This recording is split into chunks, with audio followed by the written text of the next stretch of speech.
Bonjour, bienvenue sur Mon Financier. Les marchés européens s'inscrivent en forte baisse avec un CAC qui retombe largement sous le seuil des 4200 points, plombé entre autres par les inquiétudes qui entourent les perspectives de l'économie mondiale. On a les pays du G20 qui se réunissent ce week-end et qui vont essayer de trouver des solutions pour essayer de redonner un petit coup de fouet à la croissance mondiale qui en a bien besoin. On a d'ailleurs la Banque centrale d'Angleterre qui, elle, de son côté, a révisé en baisse ses prévisions de croissance justement parce que la zone euro, elle, est à la peine. La tendance est également pénalisée par le secteur bancaire qui a réagi à l'amende record de 2,5 milliards d'euros pour clore une enquête sur une éventuelle manipulation des taux de change. Le marché parisien donc redonne 1,4%.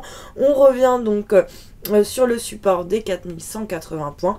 Ailleurs, même tendance, Francfort recule de 1,5% à 9230 points. Et puis du côté des valeurs, c'est Accor qui signe la meilleure performance avec un gain de 0,5% autour des 34,20 €. Accor qui est soutenu par une note de Société Générale qui relève son avis de conserver à achat. Solvay se distingue également en hausse alors que le groupe de chimie envisagerait de céder sa division Aceto qui est spécialisée donc dans l'acétate de cellulose et qui serait valorisé environ 1,4 milliard d'euros. À l'inverse, comme je vous le disais, donc le secteur bancaire qui se distingue en forte baisse, plombé entre autres par une note de Standard & Poor's qui juge les banques françaises moins bien capitalisées que les banques européennes. Crédit Agricole chute de 3,25%, Société Générale moins de 75% et BNP qui recule également de plus de 2%. Et puis sur le SBF 120, CGG à l'inverse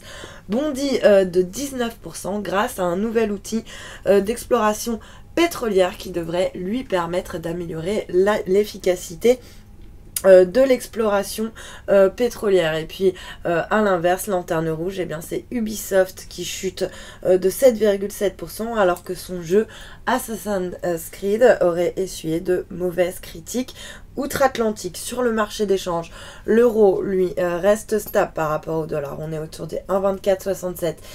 Il avance en revanche de 0,46% par rapport au yen à 143,56 yens. Et puis le billet vert qui lui de son côté recule de 0,48% à 115,16 yens. Et puis à noter également pour terminer que le pétrole poursuit son repli avec un Brent qui continue de chuter à moins 1,6%. On est autour des 81 $ le baril. Même tendance sur le WTI qui abandonne 0,9% à 77,24 $ le baril. Voilà pour ce point marché. Restez avec nous. Très bonne journée.